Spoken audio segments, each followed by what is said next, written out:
Estamos con Gilberto Jiménez, investigador de Chungui, a raíz de la reciente exhumación. Gilberto, ¿cuál es el contexto, digamos, en el que se transcurren los hechos en ese lugar donde se ha empezado la exhumación en este cementerio de Chuchihuayjo?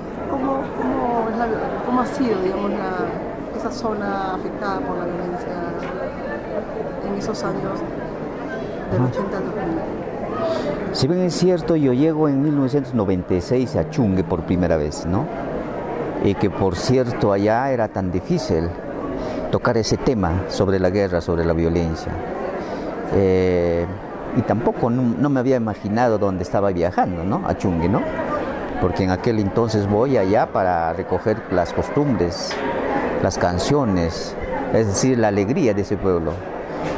Pero después me voy a encontrar con un dolor profundo, ¿no?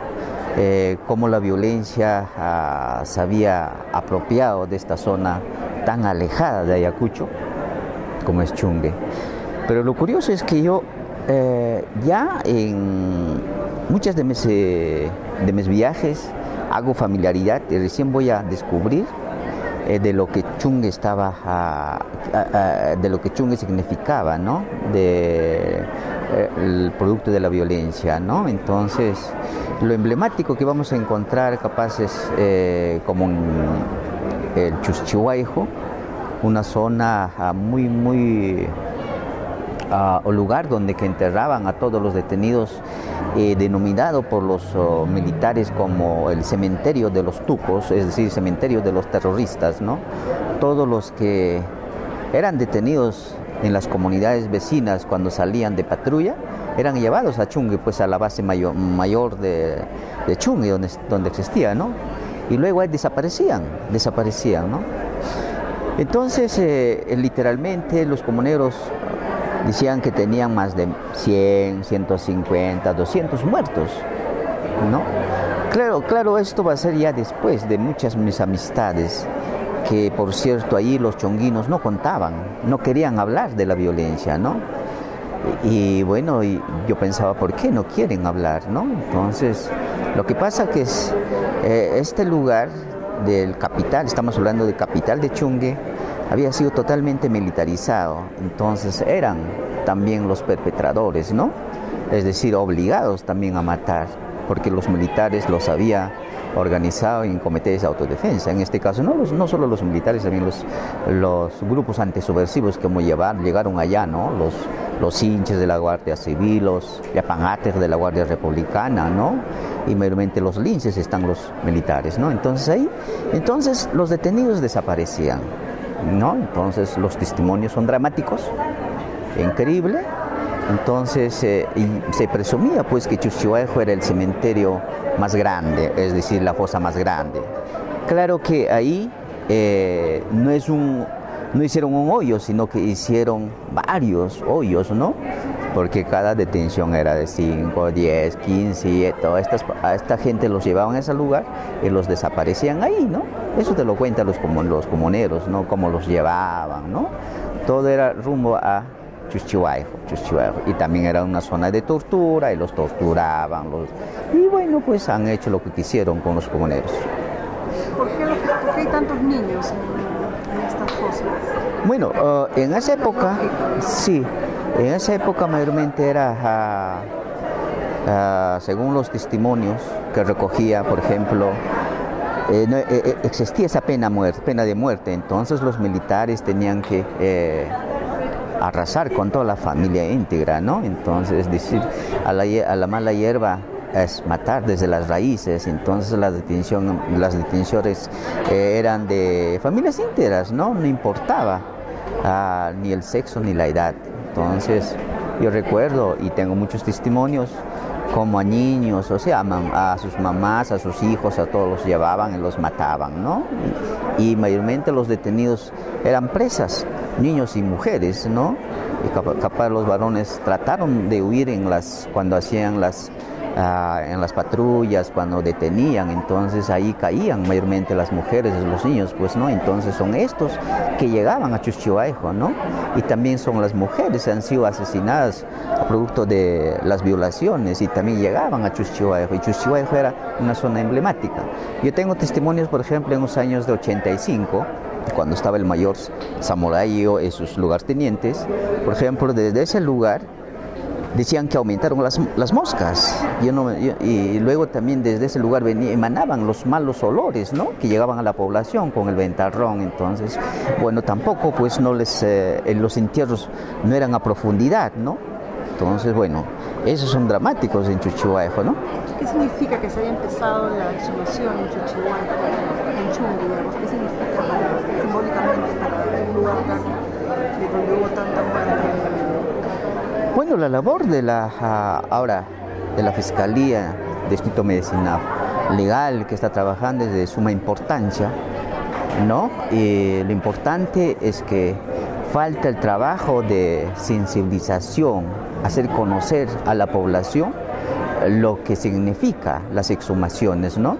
Ahí les faltaría el trabajo antropológico para que entiendan y que colaboren, ¿no? Y creo que eso va a ser un poco que avancen con las exhumaciones, si es que van a hacerlo hacia el interior del distrito, ¿no?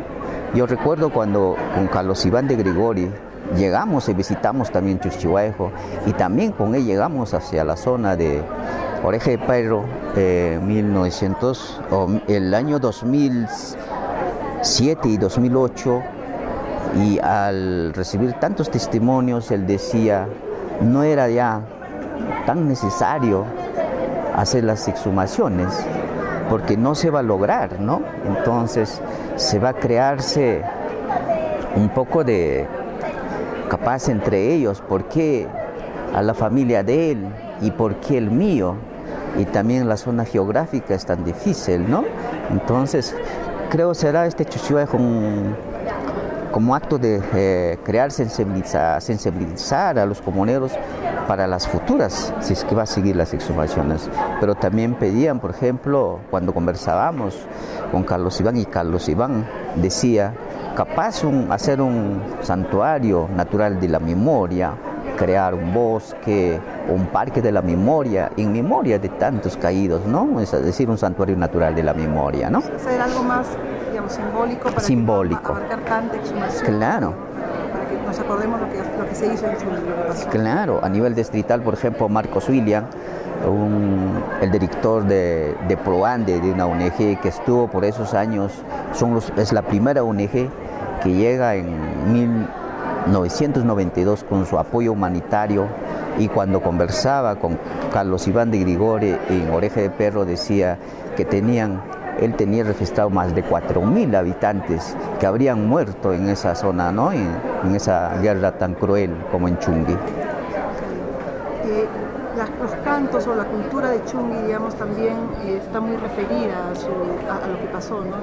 ¿Cómo es el canto especial de Chungui? ¿Cómo es el tipo de música que hacen?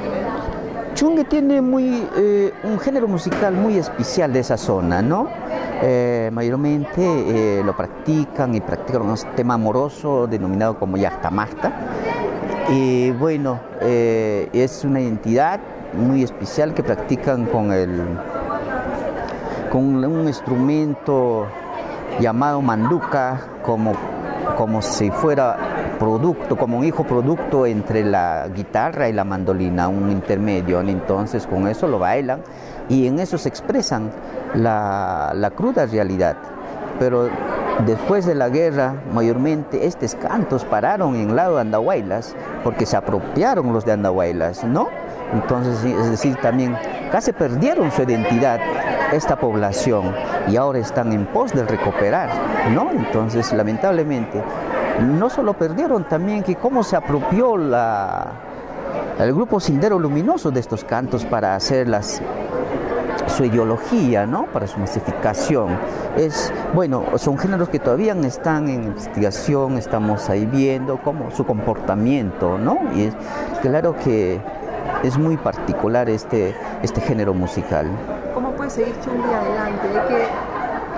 educación?